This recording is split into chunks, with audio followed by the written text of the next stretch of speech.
Donc je vais donc prendre la parole donc, au nom des coordinateurs de ce projet pour conclure le colloque, non sans avant peut-être rebondir sur ce que Patrick en fait vient de dire, parce que si nous avons un projet politique, ça n'est pas celui de promouvoir une coexistence, fût-elle pacifique, ou même une confrontation des modèles, mais c'est bien sa mise en débat.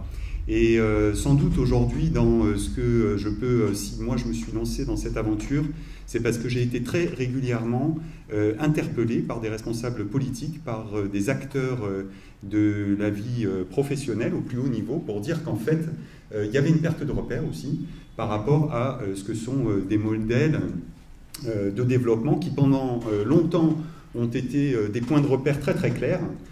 Lorsqu'on a eu, pour revenir sur le champ agricole, excuse-moi Nicolas, mais au sortir avec la loi d'orientation agricole de 62, on avait un modèle de développement agricole qui était unique et univoque et extrêmement clair. Et aujourd'hui, il y a une perte de repères qui amène à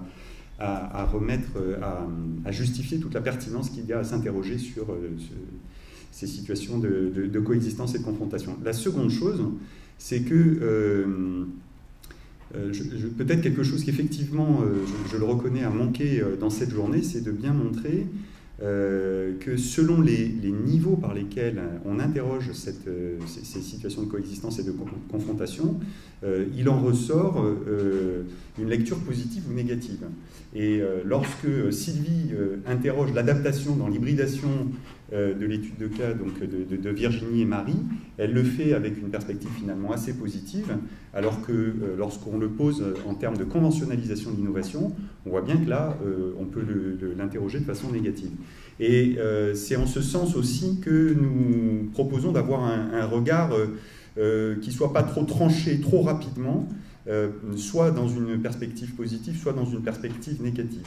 Et je ne pense pas que nous soyons encore suffisamment mûrs, en tout cas, pour émettre des... je ne sais pas s'il faut aller jusque-là, mais définir des agencements ou des combinaisons qui seraient plus favorables que d'autres. Ça, je pense qu'on en est encore loin.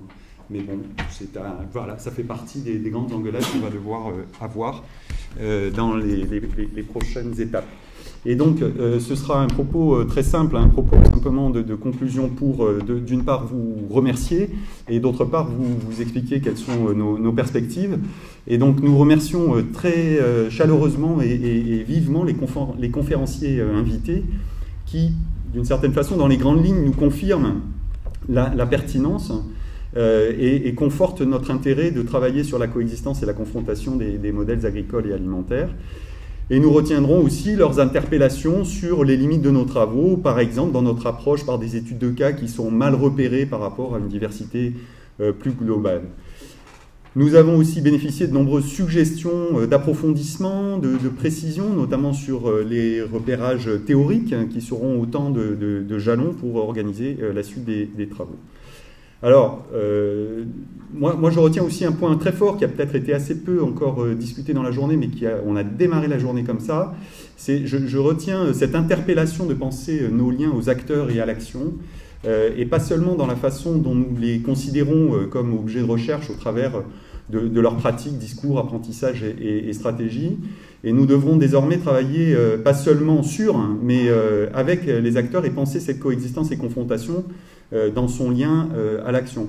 Alors, pour te contredire un tout petit peu, Patrick, la transition est bien une proposition qui, initialement, est fondée, enfin, la théorie de la transition, fondée sur un projet d'accompagnement du changement. C'est dans Giles et Scott, c'est les paysages, les régimes et les niches sont autant de niveaux de management de la transition, et ils en déclinent ensuite les leviers spécifiques par lesquels on peut s'engager dans la transition. Et donc ça aussi, ça nous manque complètement, en tout cas dans la perspective que nous avons pu développer jusqu'à présent, et le chemin est long. Alors, grâce à Patrick, finalement, nous comprenons que la coexistence et la confrontation des modèles n'est pas un sujet en tant que tel, débattu en tant que tel, je veux dire, au niveau international, mais il nous révèle que les disputes sur les priorités de la sécurité alimentaire finalement, marque les lignes d'une différenciation de modèles agricoles et alimentaires. Et il nous montre aussi toute l'importance donnée aux connaissances, qu'elles soient scientifiques ou non, dans l'instruction des controverses et dans les choix politiques. Donc merci aussi à Frédéric Wallet, qui nous a invités à penser les processus et les déterminants de la spécialisation régionale à l'aune d'enjeux de variété relative des activités et des ressources et de connectivité interne et entre les territoires. Et les études de cas format montrent que la spécialisation à l'échelle des territoires peut aussi s'interroger à l'échelle des exploitations, des filières, de l'alimentation, voire même des modèles et des visions du développement portés par les acteurs. L'innovation apparaît comme un moteur et une conséquence de la différenciation des modèles agricoles et alimentaires. On est un peu finalement dans une lapalissade. Peut-être qu'on a un peu avancé quand même sur la nature de ces lieux. Mais finalement, la grande conclusion, c'est quand même que l'enjeu d'innovation est d'innover dans la gouvernance des modèles agricoles, ce qui suppose d'interroger les visées que l'on donne à cette coexistence et confrontation. Et là, on rejoint la dimension politique à laquelle Patrick nous invite. Kai Sekine nous a bien montré comment la néolibéralisation des politiques agricoles au Japon conduit à des contradictions entre les logiques de développement des acteurs de l'agriculture familiale locale et celles des multinationales. Et Philippe Barré, par son interpellation sur l'utilité, mais aussi les limites des idéotypes pour caractériser la diversité, nous invite à travailler sur l'existant. Il nous montre aussi les spécificités et les complémentarités des cadres théoriques pour comprendre, mais aussi pour accompagner les transitions. Et en cela, un grand merci. Donc, en dépit de notre effort de synthèse, la restitution des travaux du projet format pose plus de questions qu'elle n'apporte de réponses aux questions posées initialement. Cependant, le champ de la coexistence et de la confrontation des modèles agricoles a le mérite de bien mettre le développement, le changement. Alors moi, je pense qu'on peut encore parler de développement au cœur des questions de recherche, mais cela rend aussi impératif de remettre à plat les cadres de pensée sur le développement dans leur spécificité, leur plus-value et leurs limites, mais aussi leur complémentarité. Voilà, donc c'est autant un temps de clôture du projet format que la confirmation d'un chantier en devenir. Et donc nos ambitions sont doubles. D'une part, capitaliser le travail réalisé et le formaliser dans un ouvrage qui est programmé pour 2018. Mais nous aspirons aussi à poursuivre la mise en réseau d'une communauté scientifique, et diverses actions sont d'ores et déjà engagées ou envisagées. Donc, bien entendu, animer des sessions dans des symposiums, monter des projets, et dans la journée, certaines personnes ont déjà manifesté leur intérêt pour se lancer dans l'aventure.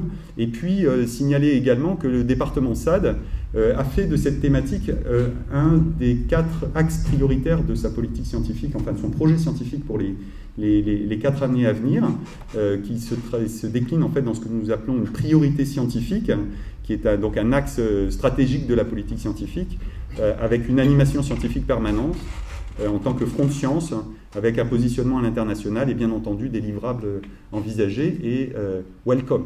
C'est-à-dire qu'au-delà du petit groupe format, d'autres collectifs sont aussi en chemin sur cette question-là, et bien entendu, vous êtes très bienvenus pour vous associer à l'aventure dans la controverse. Merci.